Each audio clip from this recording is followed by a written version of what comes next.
하나님 아버지 감사합니다.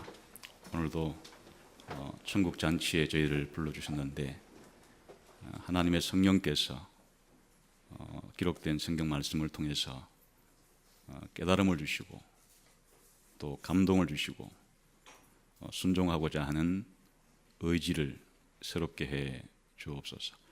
예수님 이름으로 기도하옵나이다. 아멘.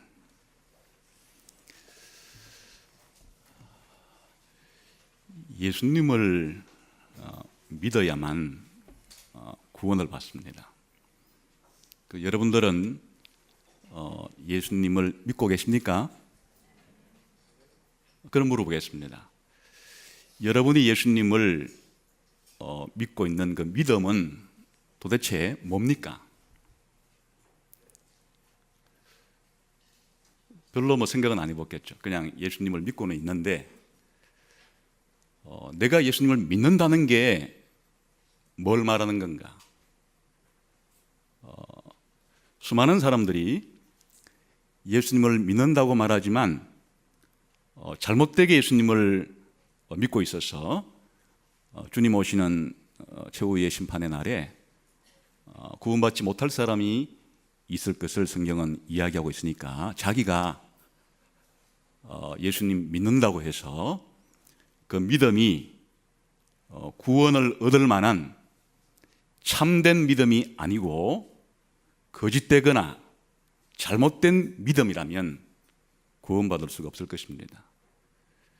그렇다면 정말 우리가 예수님을 믿어서 구원받을 수 있도록 해주는 그 믿음은 어떤 특징을 가지고 있어야 예수님 믿는 그 믿음이 우리로 하여금 구원을 얻게 하는 그런 중요한 통로가 수단이 될 수 있는 걸까요?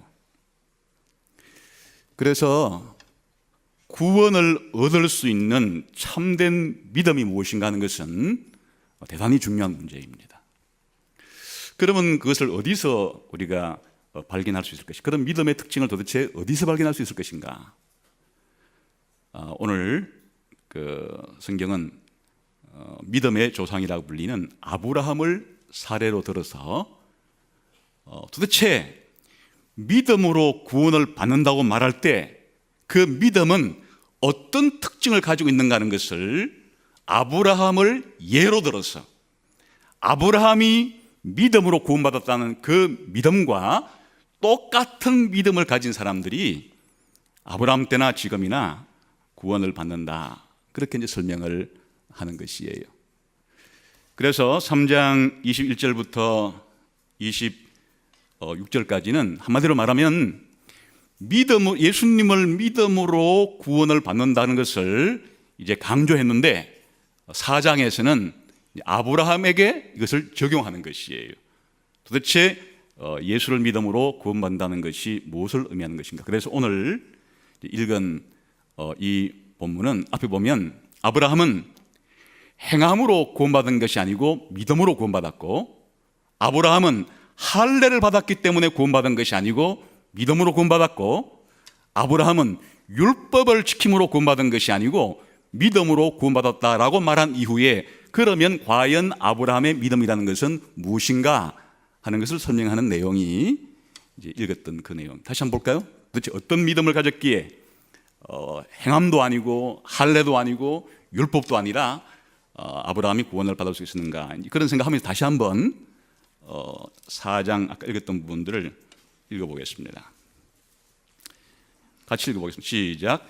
기록된 바 내가 너를 많은 민족의 조상으로 세웠다 하심과 같으니 그가 믿은 바 하나님은 죽은 자를 살리시며 없는 것을 있는 것으로 부르시는 이시니라. 아브라함이 바랄 수 없는 중에 바라고 믿었으니 이는 내 후손이 이 같으리라 하신 말씀대로 많은 민족의 조상이 되게 하려 하심이라. 그가 100세나 되어 자기 몸이 죽은 것 같고 사라의 태가 죽은 것 같음을 알고도 믿음이 약하여지지 아니하고 믿음이 없어 하나님의 약속을 의심하지 않고 믿음으로 견고하여져서 하나님께 영광을 돌리며 약속하신 그것을 또한 능히 이루실 줄을 확신하였으니 그러므로 그것이 그에게 의로 여겨졌느니라. 여기서 뭘 찾아낼 수 있겠습니까? 아브라함은 어떤 믿음을 가졌습니까? 아브라함은 도대체 어떤 믿음을 가졌길래 구원을 받았습니까? 예? 여기 다 있는 내용들을 다 말하면 되겠는데 요지는 이제 지금부터 설명을 드리겠습니다. 첫 번째, 아브라함이 믿었던 그 믿음은 대상이 뭔가니까 하나님의 약속을 믿은 거예요. 그 믿음이라는 것은 추상적인 것이 아니고 아무런 내용이 없는 것이 아니라 하나님이 하신 그 약속을 믿는 거예요. 그러니까 믿음은 분명한 내용과 대상이 있는데 뭐를 믿는 것을 구원받는 믿음이라고 그런다고요? 하나님이 하신 약속을 믿는 것이 구원받는 믿음의 아주 튼튼한 그런 기초예요. 하나님의 약속을 믿는다고 하는 것은 구체적으로 말하면 하나님께서 아브라함에게 이제 우리가 한번 읽어볼까요? 약속 한번 20절 읽을 거예요. 시작. 믿음이 없어 하나님의 약속을 의심하지 않고, 또 21절 약속하신 그것을 또한 능히 이루실 줄을 확신하였으니. 그러니까 믿음은 항상 무엇과 연결되어 있다고요? 믿음의 그 대상, 믿음의 내용은 하나님의 약속에 있는 것이에요. 그런데 오늘 우리가 살펴보려고 하는 것은 그 약속을 믿는다는 게 뭔가를 좀 찾아보려는 것이, 약속을 믿는다는 게 뭔가. 하나님께서 하신 약속이 이제 그리스도신데 우리가 하나님을 약속을 믿고 그리스도를 믿을 때 도대체 믿는다는 게 뭔가 하는 것을 오늘 함께 생각해 보려고 하는 것이에요. 그럴 때 첫 번째 믿는다고 하는 이 하나님에 대한 약속에 대한 믿음은 하나님의 약속이 무엇을 의미하는지 이해하는 것을 말하는 거예요. 믿는다 하는 것에 가장 중요한 첫 번째의 요소는 뭔가니까 하나님이 약속한 게 도대체 무슨 내용인지를 깨닫고 이해하는 걸 가리키는 거예요. 하나님이 하신 약속의 내용이 무엇인지 이해되지도 않고 깨달아지지도 않는데 하나님의 약속을 믿는다 이렇게 말 못하는 것이에요. 그러니까 오늘날 많은 사람들이 오해하는 것은 기독교인들은 아주 맹목적이라고 생각하는 거예요. 덮어놓고 믿는다고 생각하는 거예요. 그런데 그것은 믿음이 아니에요. 뭘 믿죠? 뭘 믿긴 그냥 저는 믿어요, 이게 아니라 그거예요. 아니 뭘 믿느냐니까요? 뭘 믿긴 나는 그냥 믿는다니까요. 나는 그냥 믿는다니까요 라고 하는 이런 무지는 믿음이 아니에요. 믿음은 하나님이 약속한 게 도대체 이게 무엇인지에 대해서 내가 이해하고 깨달은 게 있어야 그걸 믿음이라 그러는 거예요. 그러니까 아브라함은 하나님이 자기에게 우리가 아브라함의 언약이라고 부르는 내용들을 알고 있어요. 아브라함아, 내가 너를 큰 민족으로 만들어주겠다. 내가 너를 많은 민족의 조상으로 만들어주겠다. 아브라함아, 내가 너의 아들을 하늘의 별처럼, 땅의 티끌처럼, 바다의 모래알처럼 많게 해 주겠다. 그 내용이 무엇을 말하는지를 아브라함은 알았어요. 이것이 기초예요. 그리고 또 아브라함이 뭘 알았는가 하니까 우리가 한번 아까 17절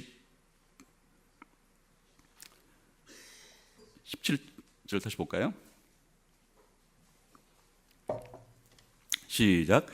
기록된 바 내가 너를 많은 민족의 조상으로 세웠다 하심과 같으니 그가 믿은 바 하나님은 죽은 자를 살리시며 없는 것을 있는 것으로 부르시는 이니라. 그러니까 아브라함은 하나님이 나를 수많은 자손을 줘가지고 수많은 사람들의 조상으로 세우려고 하시는 그런 계획을 가지고 나에게 이런 얘기를 해 주었구나, 이 사실도 아는 것이고, 또 뭘 아는가 하니까 하나님은 자기가 한 이 약속을 지킬 수 있는 그런 능력이 있다는 것도 지금 알고 있어요. 아브라함이 믿은 바 하나님은 공허한 게 아니고, 어떠한 하나님을 지금 아브라함이 알고 있다고요?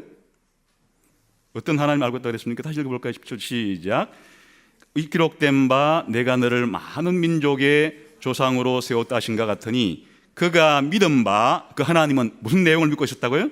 죽은 자를 살리시며 없는 것을 있는 것으로 부르시는 이시니라. 그러니까 아브라함이 지금 하나님을 믿었다고 그럴 때, 하나님 약속을 믿을 때 이 약속을 지킬 수가 있는데, 왜 지킬 수가 있는가 하니까 죽은 자를 살리시고 없는 것을 있게 하시는 분이라는 사실을 아브라함이 믿었다 이 말이에요. 알고 있다 이 말이에요.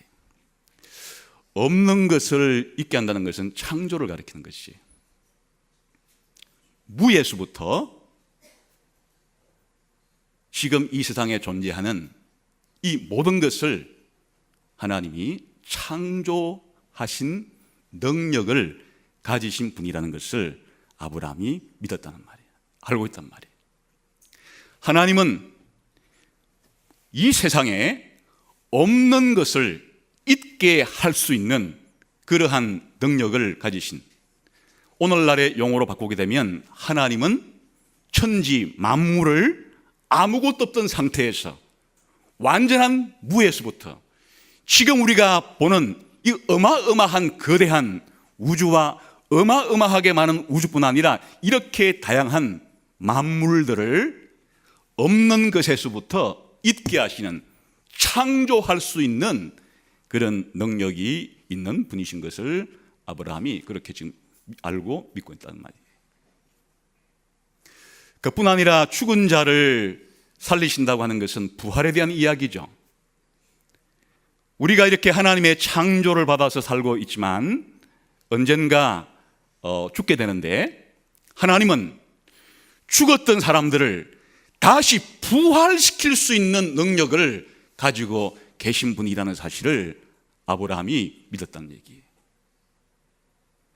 그러니까 아브라함이 하나님을 믿었다고 말할 때 뭘 믿었다는 말인가 하니까, 하나님이 자기에게 많은 조상, 많은 민족의 조상으로 그렇게 만들어 주리라고 하는 이런 약속의 내용과 이 약속을 지키기 위한 하나님은 능력을 가지고 계신데, 이 없는 것에서부터 이 유를 창조할 수 있는 능력이 있으신 분이시고, 그리고 죽은 자를 할지라도 또 부활시킬 수 있는, 놀라운 오늘날의 용어로 말하면 구원시키고 새 창조를 시킬 수 있는 그런 능력이 있는 분이라는 사실을 아브라함이 지금 이해한 것이고 알고 있다, 그런 말이에요.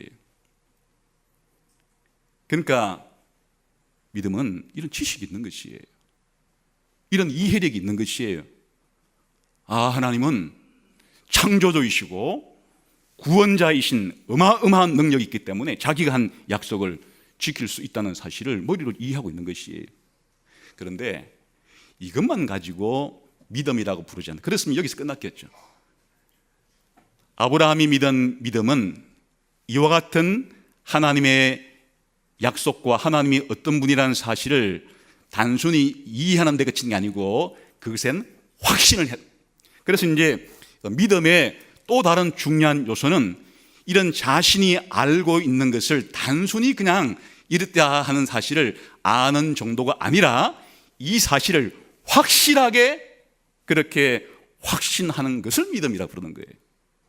나머지는 전부 다 그것을 설명하는 것이에요. 그러니까 이런 아브라함의 이제 확신 있는, 단순히 아는 정도에 그치지 않고 이렇게 확신을 가지게 되는, 그거를 두 가지 측면에서 이제 설명을 하는데, 하나는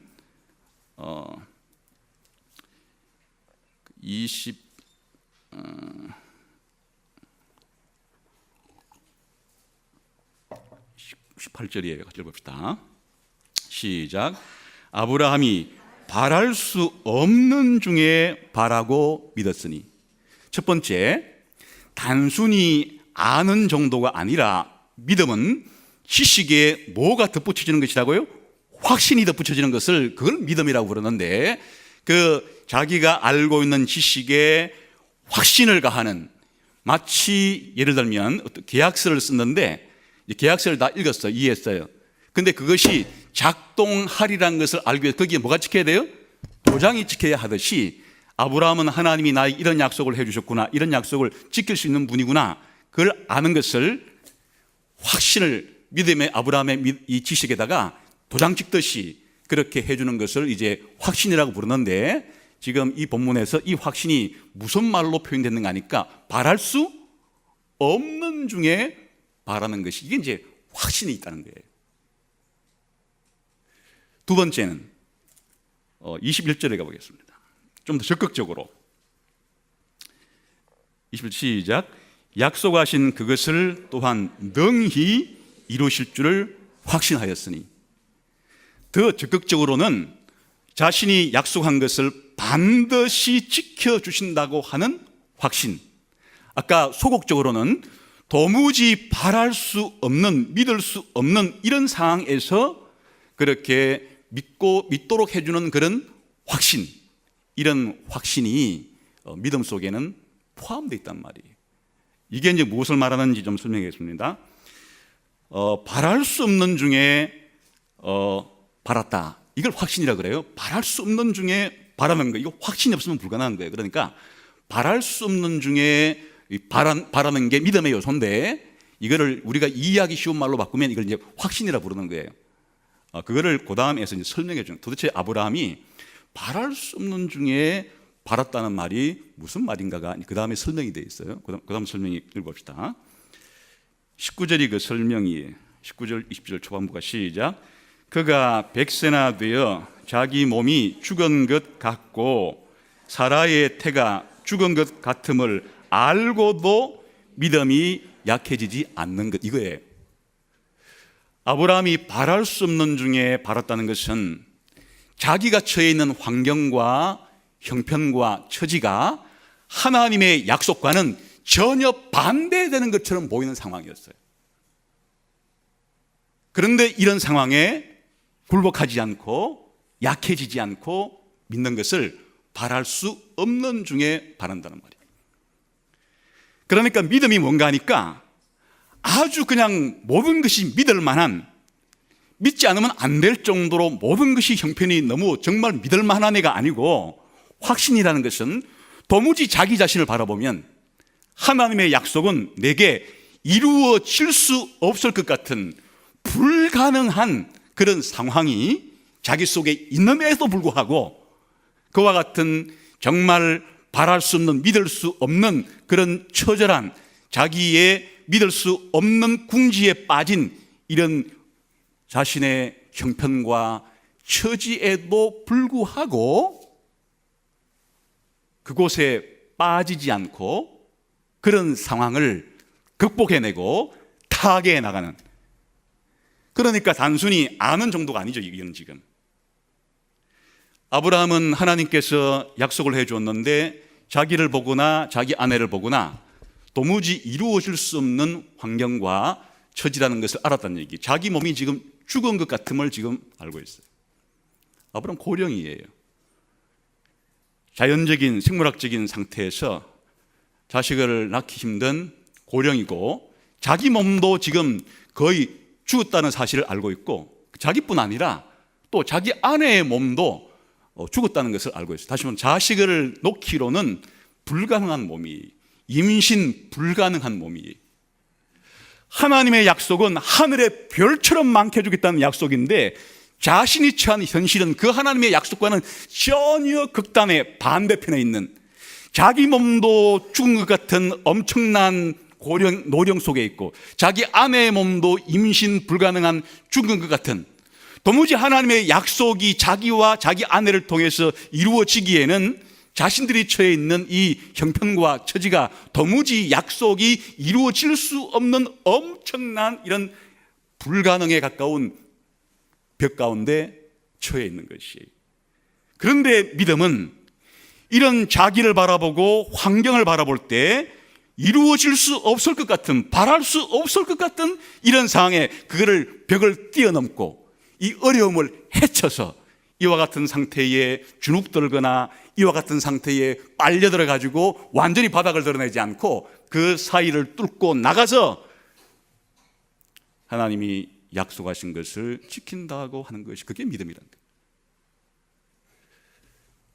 그러니까 단순한 하나님이 천지를 창조하신 분이구나, 하나님은 죽은 자를 살릴 수 있는 분이시겠구나, 앞으로 나에게 자손을 많이 주시겠구나, 머릿속으로 이렇게 이해하는 정도를 가지고는 자신이 처해 있는 이 불가능에 가까운 엄청난 이 약해질 수밖에 없는 상황이라고 하는, 현실이라고 하는 장벽을 뛰어넘을 수가 없는 것이, 이것을 뛰어넘게 만드는 것을 바랄 수 없는 중에 있지만은 바라는, 그걸 확신이라고 부르는 거예요.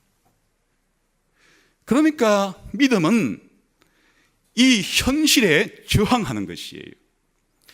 이 우리가 살아가고 있는 이 세상의 현실은 하나님의 약속과는 거리가 멀어 보여요. 또 자기 자신만을 봐도 그렇잖아요. 하나님이 예수 믿으면 우리가 죄에서 용서받는다 그랬는데 지금 여전히 내가 예수를 믿고 있음에도 불구하고 그렇게 내가 여전히 죄 가운데 있는 이런 모습을 볼 때 내 현실은 참 암담해 보이고, 심지어 지금까지 사람이 죽었다가 살아난 예는 없어요.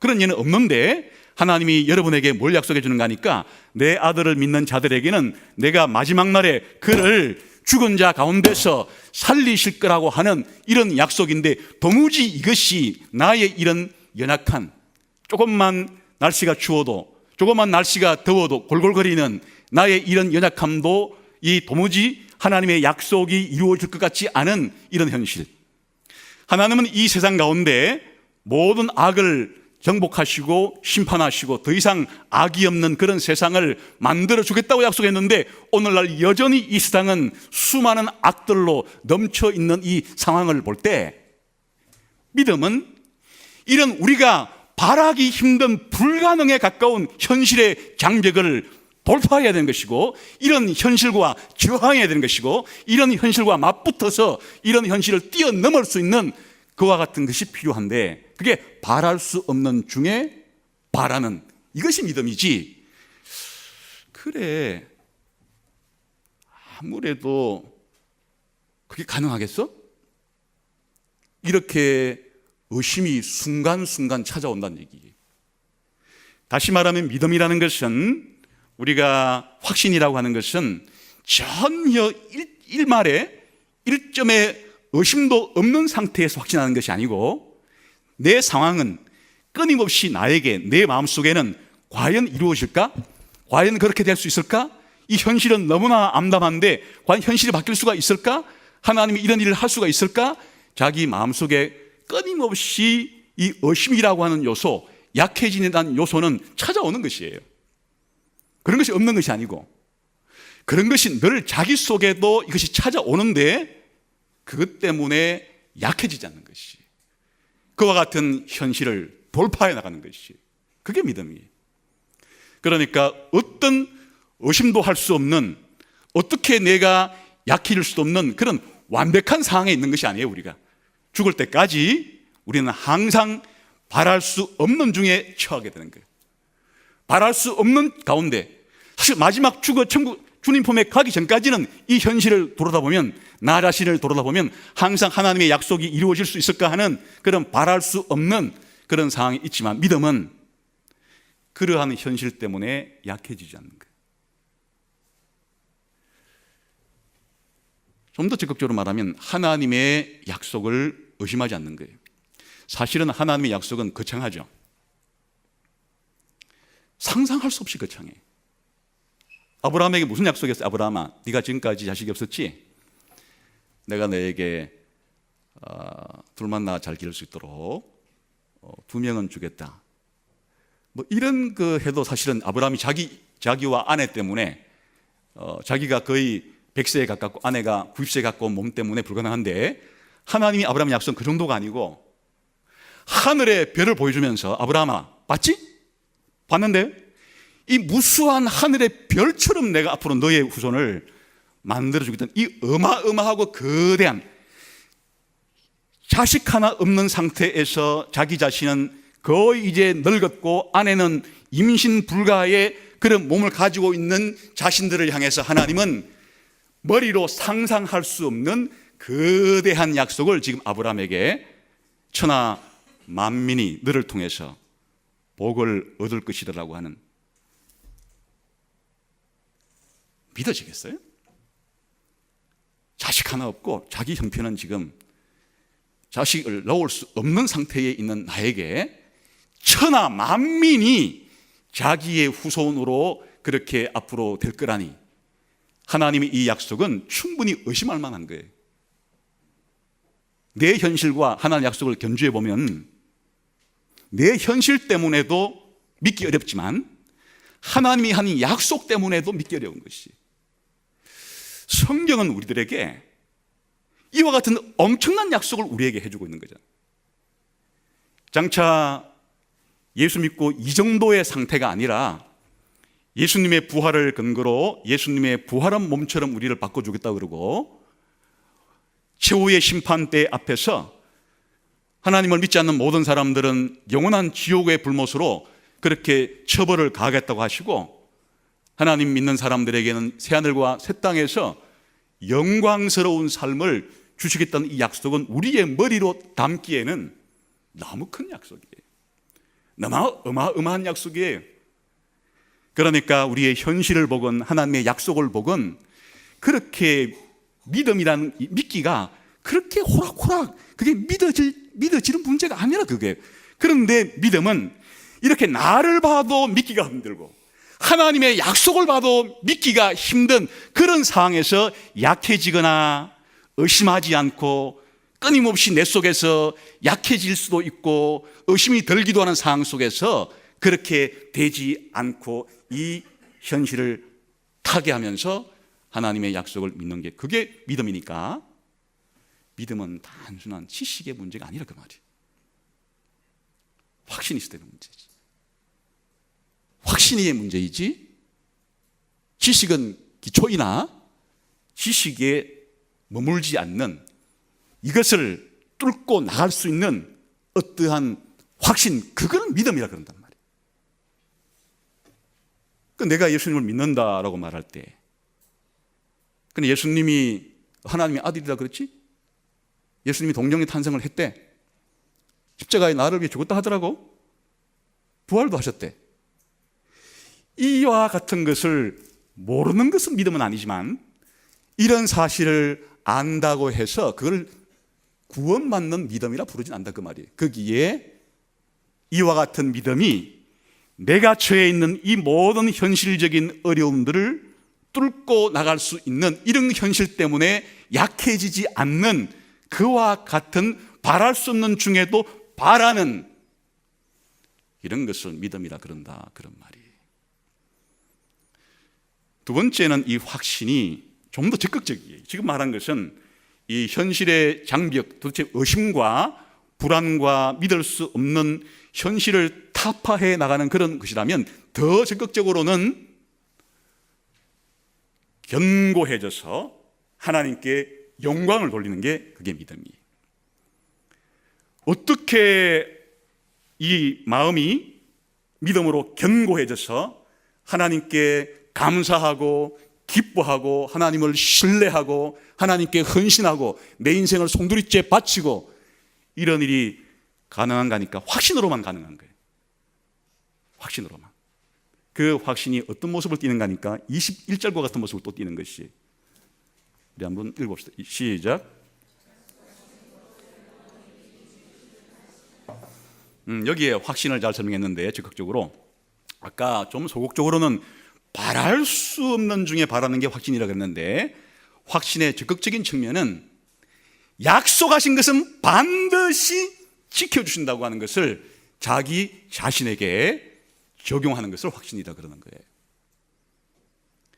그러니까 하나님께서 아까 봤죠? 아브라함이 어느 정도 알고 있다 그랬어요? 아까 17절에서 없는 것을 있게 만드실 수 있는 분이시고, 죽은 자를 살려주시는, 부활시키는 그런 하나님이시기 때문에 나에게 수많은 민족의 조상이 될 거라 하신 약속은 하나님이 가진 능력을 보건대 그걸 자기에게 적용해 보는 거예요.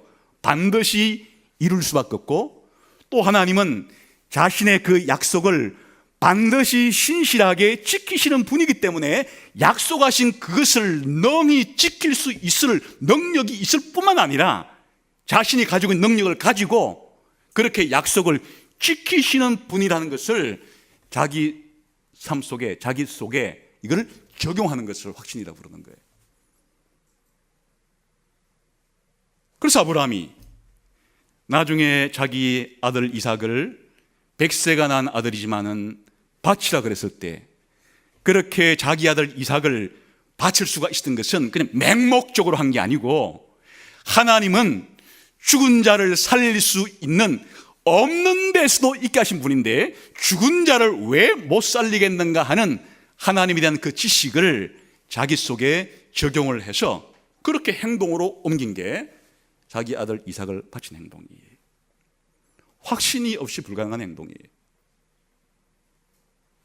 그러니까 우리가 예수 믿어서 구원받는다, 이렇게 쉽게 말할 문제가 아니고, 예수를 믿는다고 하는 믿음이 무엇을 의미하는지를 안다면 이 믿음 자체가 가지고 있는 이 믿음이 과연 내가 이런 믿음을 가지고 있을까라고 하는 것도 자기를 돌아보아야 할 수밖에 없는 그런 특징이 있다, 그 말이에요.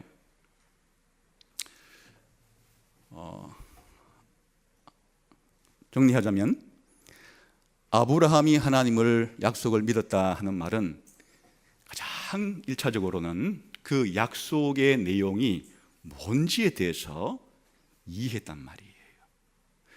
두 번째, 이해한 정도가 아니라 그 사실을 자기 속에 하나님의 약속이 의미하는 바를 적용했는데 두 가지 방식으로 소극적으로 적용이 되기도 하고 적극적으로 적용이 되기도 하는 모습으로 드러나는 것이, 소극적은 현실은 하나님의 약속이 도무지 이루어질 수 없을 것 같은, 바랄 수 없을 것 같은 이와 같은 현실이지만 이것을 내 삶 속에 적용하게 되면 이것을 돌파해내고 이것을 뚫고, 그렇게 비록 내 몸은 죽은 것 같고 내 아내의 몸도 죽은 것 같지만, 바랄 수 없지만, 그러나 하나님께서 자기 약속을 반드시 신실하게 지키리라고 하는, 왜 그런가 하니까 하나님은 없는 데서 있게 하시고 죽은 자를 살리시는 그런 분이시고 그 자신의 능력을 가지고 약속하신 바를 반드시 지키실 분이니까,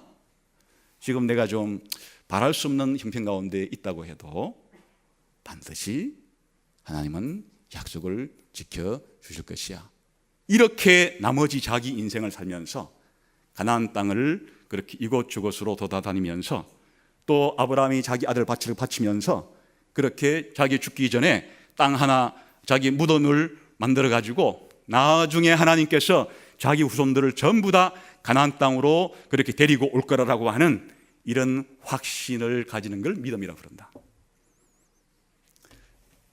제가 좀 해석을 가한 거예요. 아브라함이 약속하신 바를 그렇게 듣고서 없는 것을 있게 하시고 죽은 자를 살리시는 분이라는 것을 알고 있다는 것을 지식이라는 말로 표현했고, 또 이렇게 바랄 수 없는 중에 바라는 것을, 또 약속하신 바를 반드시 이루어질 것이라고 하는 것을 이제 확신이라는 말로 표현했어요. 그래, 우리 신앙의 선배들도 이 문제를 가지고 많이 고심했어요. 과연 그리스도를 믿어야 구원을 받는데 그리스도를 믿어서 구원받는 참된 믿음이란 무엇일까? 이런 질문들을 던졌고, 이 질문들이 우리 기독교의 가장 중요한 믿음의 교리적인 기초가 되기도 했어요. 그래서 제가 이제 이렇게 설명한 것을 칼빈은 이 본문으로 해석한 건 아니고 성경 전체를 통해서 참 믿음이 뭔가 이렇게 이 본문, 저는 지금 오늘 바울이 말한 아브라함의 믿음의 사례를만 가지고만 설명한 거고, 성경 전체를 통틀어서 볼 때 구원받을 수 있는 참된 믿음은 뭔가 칼빈이 이렇게 말했는데 한번 타당성이 있는지를 한번 들어보세요.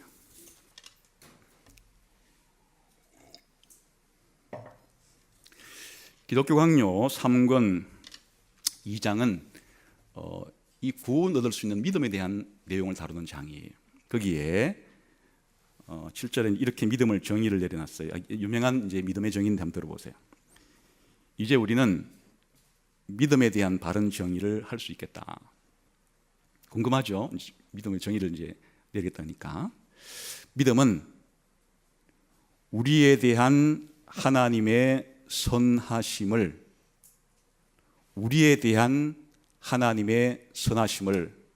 이것은 이제 객관적으로 하나님이 우리에게 약속하시고 행하신 거겠죠. 이제 여기에 대해서 어떻게 지금 반응한가를 들어보세요. 굳게 또 확실하게 아는 지식이며, 믿음은 지식인데 단순한 지식이 아니고 어떤 지식이라고요? 굳게 또 확실하게 아는 지식이다. 이렇게 정의를 내렸어요. 칼빈이 내린 정의는 믿음이란 지식인데 그냥 단순한 지식이 아니고 굳게 또 확실하게 아는 지식. 여기에 뭐가 포함되어 있어요? 지식과 확신이 포함된 거예요.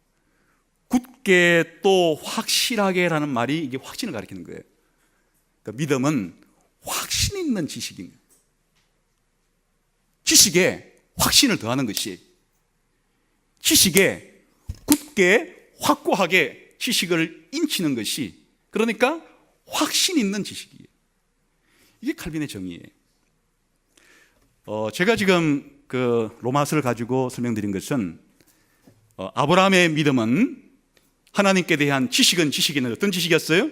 바랄 수 없는 중에 바라고 약속하신 것은 반드시 지키신다는 확신, 이런 말을 그냥 이제 일반적인 말로 표현했던 거라고 보시면 되는 거예요. 일반적인 말로 믿음이란 굳게 또 확실하게 아는 지식이다, 이렇게 표현했어요. 하이델베르크 교리문답을 한번 볼까요? 가장 우리 신앙인들에게 도움이 될 그런 이제 믿음의 내용들을 정리하고 가르친 교리문답서인데요. 21번에 질문이 이렇게 돼 있어요. 참 믿음이란 무엇인가? 오늘 우리가 다루려는 주제예요.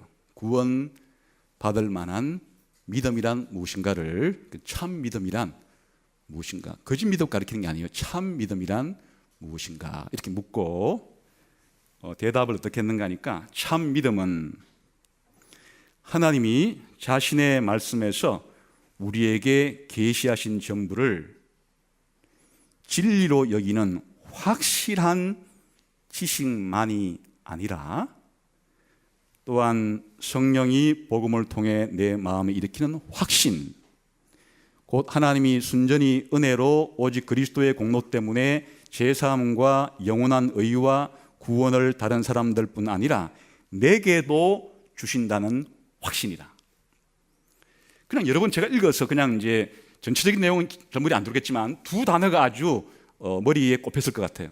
참 믿음이란 뭐라고? 확실한 지식인데 단순한 지식이 아니고 뭐라는 지식이라고요? 성령이 우리에게 주시는 확신이며 특별히 개인적으로 그렇게 확신하는 것이다. 지식과 확신의 요소가 반드시 있어야 됨을 가리킨 거라고 볼 수 있겠죠. 웨스트민스터 그 신앙 고백서에 보게 되면 이렇게 이걸 좀 더 풀어놨어요. 믿음으로 말미암아 그리스도인은 성경에 계시된 것은 무엇이든 성경에서 친히 말씀하시는 하나님의 권위로 인해 참된 것으로 믿는다. 이 말은 그냥 성경이 하나님 말씀이라고 믿는다, 그런 말이에요. 곧 명령에 순종하고 경고에 떨고 이 세상과 오는 세상에 대한 하나님의 약속을 받아들인다.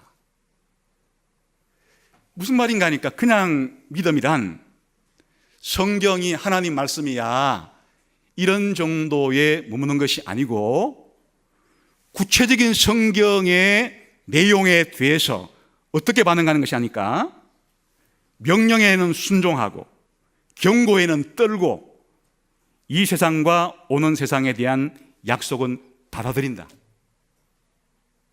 믿는다고 하는 것이 이렇게 자신의 삶 속에 순종하고 떨고 약속을 수납하고 이와 같은 과정은 다른 말로 말하면 이걸 확신이라고 부르는 거예요.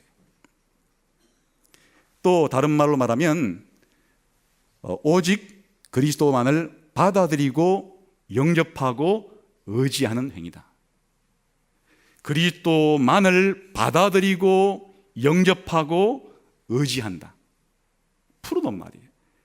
우리가 그리스도가 나를 위해 죽으시고 나를 위해 부활하심으로 내 죄도 용서받고 내가 영생을 얻는다는 것을 그렇게 이해할 뿐 아니라 그것을 받아들이고 영접하고 의지하고, 이것은 단순히 아는 지식만을 가리키지 않는 거죠. 웨스트민스터 대교리 문답에서는 역시 이렇게 물어요. 어렵다함을 받는 믿음은 무엇입니까? 제가 중요한 부분을 한번 드릴게요.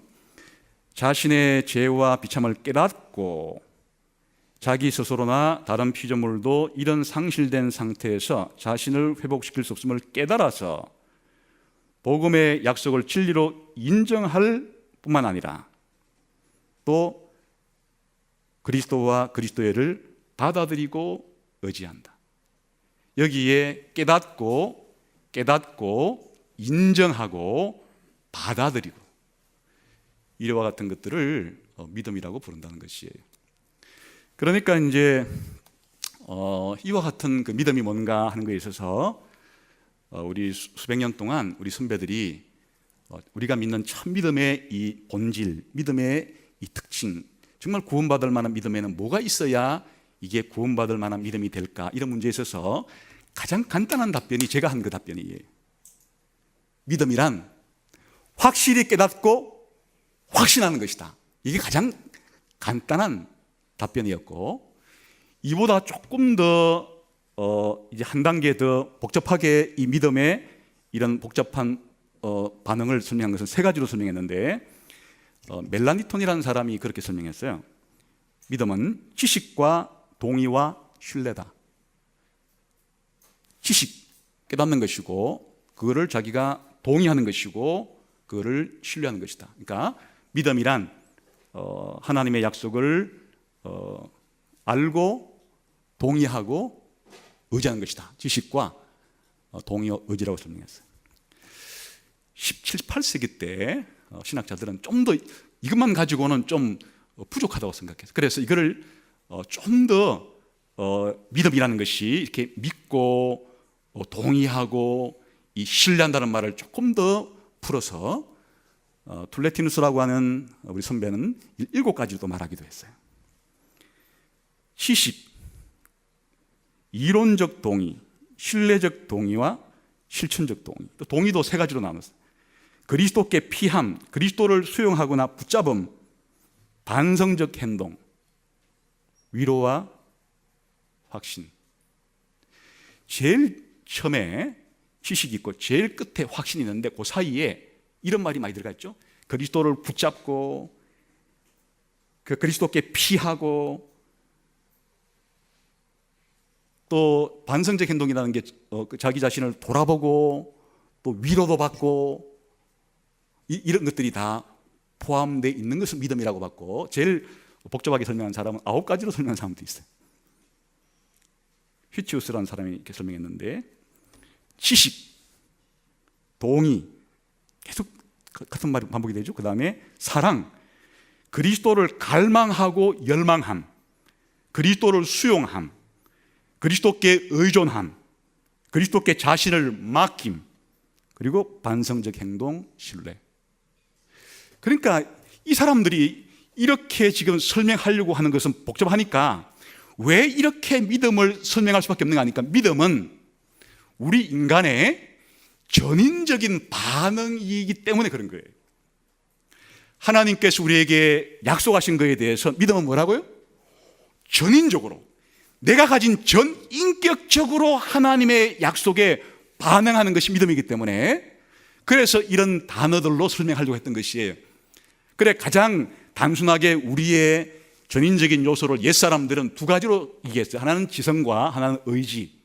우리의 지성이 이 깨닫는 기능을 하는 것인데, 우리의 지성으로는 깨닫고 우리의 의지로는 확신하고 내맡기고. 근데 조금 더 어떤 사람들은 이 우리 인간의 전인을 지정의 세 가지로 생각하니까, 우리의 지성으로는 그렇게 깨달은 지식을 가지고, 또 우리가 감정적으로는 동의까지 하고, 우리의 의지로는 그렇게 신뢰하는, 이렇게 표현 쓴 거고, 좀 추상적이니까 아까 봤던 툴레티누스 같은 사람들과 또 피치오스 같은 사람들은 거기에 중앙에다가 그리스도께 피하고 그리스도를 붙잡고 그리스도를 의지하고 그리스도를 받아들이고, 이런 거로 인해서 우리에게 생겨나는 그와 같은 신뢰로 설명한 거예요. 그러니까 이 모든 말을 오늘날로 말로 단순하게 설명하면, 믿음은 그냥 머리로만 아는 지식이라든가, 어쩌다가 한번 약속에 대해서 그렇게 좀 감정적으로 좀 반응을 보인다거나 이런 차원 정도의 문제가 아니고, 믿음은 하나님이 나에게 한 약속이 그리스도잖아요. 그리스도에 대해서, 그리스도가 누군지를 내가 알 뿐 아니라 그리스도에게 내 마음을 고착시켜서 그리스도만을 붙잡고 그리스도께만 피하려고 하고 그리스도만을 영접하려고 하고 그리스도만을 의지하려고 하고 그리스도만을 사랑하려고 하고, 이런 게 믿음이란 뜻이에요.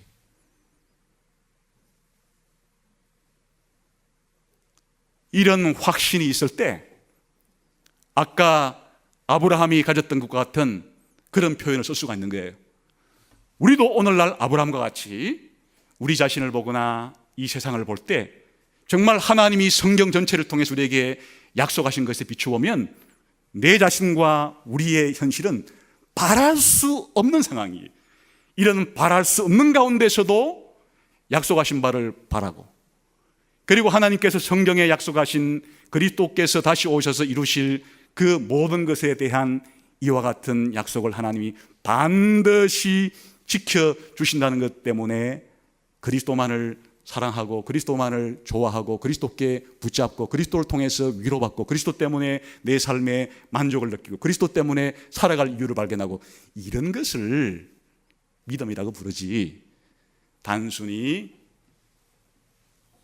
예수님께서 양성을 가지신 분이시고 그가 제사장이시고 선지자시고 왕이시다는 것을 그렇게 배워서 머리로 아는 정도, 이런 것까지를 성경이 말하는 구원받는 참된 믿음이라 부르지는 않는다. 그것은 참된 구원받는 믿음을 가지기 위한 가장 기본적인 과정일 뿐이고, 그것들이 내 삶 속에 이제는 확신으로 자리 잡아서, 쉽게 말하면 그 사실들이 내게 적용이 되어져서 어떤 현실도 돌파해낼 수가 있고, 그리고 하나님이 반드시 지킨다는 확신 때문에 내가 신뢰할 수 있는, 하나님께 내 인생을 맡기고 살아갈 수 있는 그런 것을 믿음이다 그런다는 거예요. 그래서 우리 선배들은 이런 구원 얻을 만한 믿음에 미치지 못하는 믿음들을 많이 말했어요. 역사적인 믿음, 일시적인 믿음, 기적을 행하는 믿음, 이렇게 표현했는데, 이게 뭔가 하니까 역사적인 믿음은 그냥 예수님께서 이 땅에 인간으로 오셔가지고 예수님이 이 땅에 존재했다는 것도 알고 또 예수님에 대한 역사적인 사실도 알고, 다시 말하면 머리로만, 지식으로만 아는 정도의, 필요하긴 해도 그것만 가지고는 참 믿음에는 들 수 없다. 또 일시적인 믿음이란 이렇게 알 뿐 아니라 또 성경 공부할 때 기쁨도 좀 느끼기도 하고, 설교 들을 때도 꽤 어떨 때는 굉장히 좀 좋기도 하고, 내 마음속에 이렇게 좀 굉장히 놀라운 약속이라고 생각도 내가 좀 그렇게 생각이 들기도 하고 하면서 내 마음에 기쁨이 있어 살아가려고 하는데, 현실의 벽에 부딪히면은 믿음이 힘을 못 쓰고 그냥 믿음이 픽픽픽픽 꺼져버려서 다시금 믿음을 버리게 되는, 예수님 비유에 의하면 씨를 뿌렸는데 처음에는 한때 잘 나는 듯 하더니만 돌짝밭에 뿌리가 깊게 박히지 못해가지고 그냥 시들어버리고 가시던 물이 엉켜가지고 자라지 못하고, 이런 것들을 일시적인 믿음이라고 표현한 거예요. 때로는 가룟 유다처럼 이런 차원을 넘어서서 성령님께서 외적으로 주신 어떤 능력을 받아가지고 병자들을 고치기도 하고, 그러니까 구원받지 못해도 그런 일에 쓰임받을 수 있는 그런 거를 이제 기적적인 믿음이라고 부르는 거예요. 이런 것들은 구원받을 참된 믿음에 속한 종류가 아니다. 구원받을 참된 믿음은 오늘 우리가 아브라함의 믿음에서 보았듯이 하나님의 약속을 이해할 뿐 아니라 하나님의 전능하심과 약속을 지켜주시는 그 사실을 자기의 삶 속에 적용해서 불가능할 것 같은 이 현실 가운데서도 믿음을 견지하고 견고해져서 하나님께 영광을 돌리는, 이런 것을 믿음이라고 부르지, 그냥 우리가 몇 가지 사실을 아는 것으로 나는 믿습니다 하는 것은 아니다. 그러면 믿음에는 약하기도 하고 강하기도 하고, 여기도 보니까 믿음이 약해지지 않고 의심하지 않고 이런 표현을 볼 때, 믿음은 기독교인의 삶 속에 있는 믿음은 본질적으로는 이런 이해의 요소와 확신의 요소가 있지만은 그 정도에 있어서는 약한 믿음일 수도 있고 강한 믿음일 수도 있고 적은 믿음일 수도 있고 큰 믿음일 수도 있고, 그게 이제 정도의 차이가 있단 말이에요.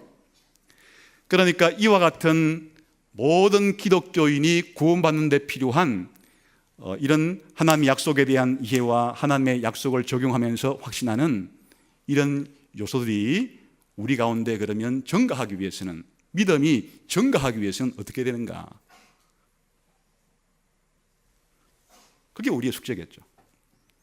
우리가 똑같이 예수님 믿고 있다 할지라도 우리가 지금 가지고 있는 믿음의 분량은 다 정도 차이가 있고, 그런데 어떻게 그럼 우리 믿음을 더 강하게 할 수 있고 더 확신 가운데 가질 수가 있을까? 100% 확신이라는 것이 될 수가 없겠죠.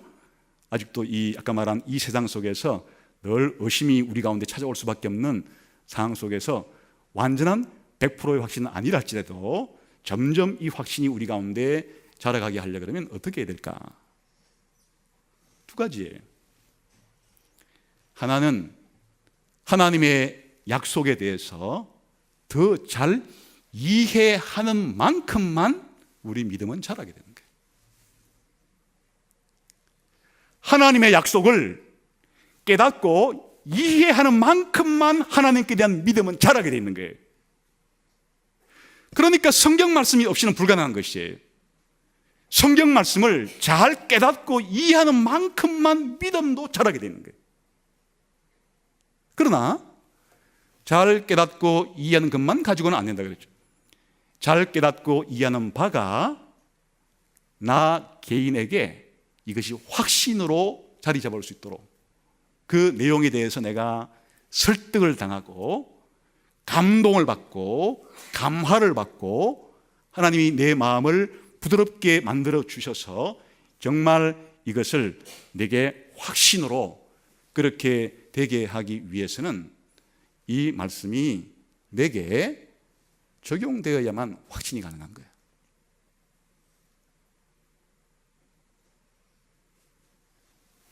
이 두 가지 길이 우리 믿음을 성장시키는 방법인데, 이제 지난 시간에 한 이야기는 우리에게 이렇게 깨달음을 주시고 확신을 주는 분이 누구시라고요?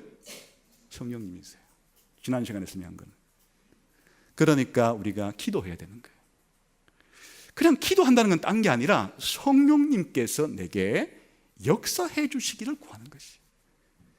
수많은 우리 삶 속에서 필요한 내용들을 구하는데 그걸 한마디로 묶으면 성령님이 내 속에서 역사해 주시기를 구하는, 그게 기도예요. 내가 이렇게 깨닫고 내 삶 속에 바랄 수 없는 중에 바라고 약속하신 것을 반드시 지킬 수 있도록 하는 데 있어 가지고 결정적으로 내게 이런 일을 하기 위해서 내 안에 계신 분이 성령님이기 때문에 그냥 기도한다는 것은 성령님이 내 삶 속에서 더 강력하게 그렇게 역사해 주시면 되는 거니까, 성령님이 내 안에서 강력하게 역사해 주시기만 하면은 내 믿음이 성장하고 자라니까, 우리의 기도는 한마디로 말하면 성령이시여 내게 역사해 주셔서 내 안에서 깨닫게 해주시고 느끼게 해주시고 내가 굴복하게 해주시고 실천하게 해주시고 이런 힘을 달라고 기도하는 것이에요. 오늘 총 이야기를 정리하자면 믿음은 뭔가? 대상은 하나님의 약속, 성경에 기록된 예수 그리스도지만 그 믿는다는 말이 무엇인가 하니까 우리의 전인적인 하나님께 대한 반응을 가리키는 거예요.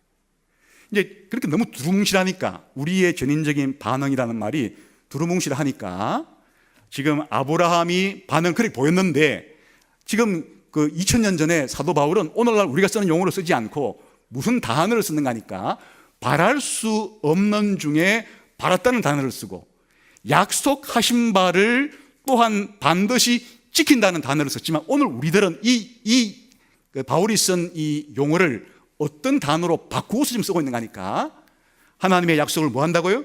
확실하게 깨닫고 알고, 그리고 우리가 깨닫고 안 그 내용을 우리의 삶 속에 그렇게 적용하고 확신 가운데 그렇게 행하는 것이다, 이런 말로 바꿔 쓰고 있을 뿐이에요.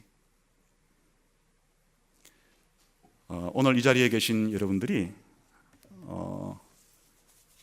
자신은 지금 어떤 상태에 있는지, 나는 지금 예수님을 믿는다고 말할 수 있는지 없는지. 오늘 아브라함의 믿음과 예수 믿는 사람은 동질이에요. 아브라함의 믿음과 우리 믿음이 다른 것이 아니고 같은 믿음의 동질인데, 그래서 지금 이걸 쓰고 있는 것이에요. 우리 믿음이나 아브라함 믿음이 똑같고 아브라함이 우리의 믿음의 조상이라고. 여러분들은 지금 예수님을 그렇게 믿고 있는지, 그냥 주일날 교회만 마지 못해서 그냥 찾아오고 있는 중에 있는지, 마지 못해서 예배드리고 마지 못해서 성경 읽고 마지 못해서 예수님 참석하고 기에 보면서 이렇게 빠지고 이런 정도에 있는지, 아니면 여러분들이 예수님이 정말 누구신지에 대해서 이해해가지고 예수님께 딱 붙어가지고 예수님께 피해서 예수님 안에 내가 피해야만 내가 하나님의 진노를 면할 수가 있고, 예수님을 내가 영접하고 받아들여야만 하나님께 내가 구원을 받을 수가 있고 영생을 얻을 수가 있고, 그러니까 예수님을 이렇게 내 삶 속에 적용해서 장차 나를 부활시키실 것이고 이 세상을 악이 더 이상 군림할 수 없는 영원한 의의 나라로 만드실 것에 대해서, 현실은 그렇지 않지만 이 현실이 다르다고 해서 이 현실 때문에 내가 약해지지 않고 오히려 이 믿음 가지고 현실을 맞붙어서 돌파해내고 뚫어내고, 그리고 하나님께 영광을 돌리면서 살아가고 있는가, 그게 믿음이다.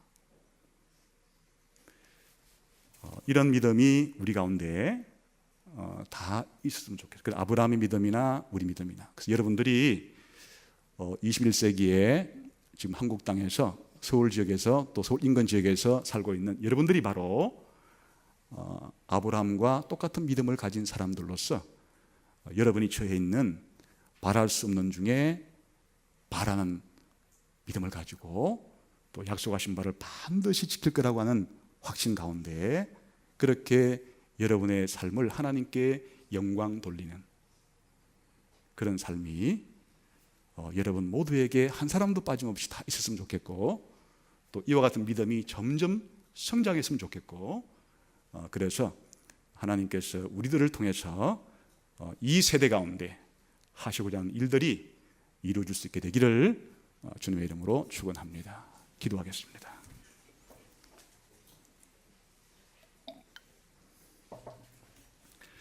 하나님 아버지, 제게 아브라함이 가졌던 것과 같은 믿음이 없습니다 라는 생각이 드신 분들은 하나님, 제게도 아브라함과 같은 믿음을 주십시오 기도하면 좋겠고, 믿음이 있는 것 같긴 한데 너무 미약해서 있는지 없는지 잘 분간이 안 간다 이런 분들에게는 이 믿음의 확신을 더 주시도록 기도하고, 또 이런 믿음의 확신을 주신 분들은 믿음의 확신을 가지고 다른 어린 사람들에게 이 확신을 전해주는데 또 귀하게 쓰임받을 수 있게 해달라고 함께 동성으로 같이 기도하겠습니다.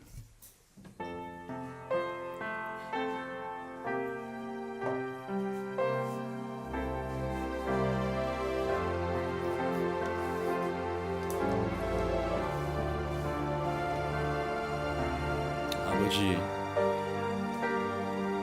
은혜 가운데 저희들을 부르셔서 그리스도 안에 거하게 해주시고, 살아계신 성령님의 역사로 우리 안에 믿음을 주셔서 하나님을 믿도록 해주신 것을 감사합니다. 이제 이 믿음이 우리 가운데서 빛을 발하고 싹스를 틔우고 열매를 맺어 더 확실하게 드러나게 도와주시고, 우리가 거짓된 믿음을 참된 믿음으로 오해하면서 살아가지 않도록 우리에게 새로운 빛을 비춰주시고 우리를 새롭게 사로잡아 주셔서 참된 믿음을 가진 참 신자로서의 삶을 살아가게끔 역사해 주시기를 원합니다. 이곳에 모여있는 하나님의 자녀들에게 이와 같은 믿음을 주셨는데 이 믿음이 더욱더 자라날 수 있도록, 견고해 줄 수 있도록, 확신 가운데 있을 수 있도록 역사해 주시기를 원합니다.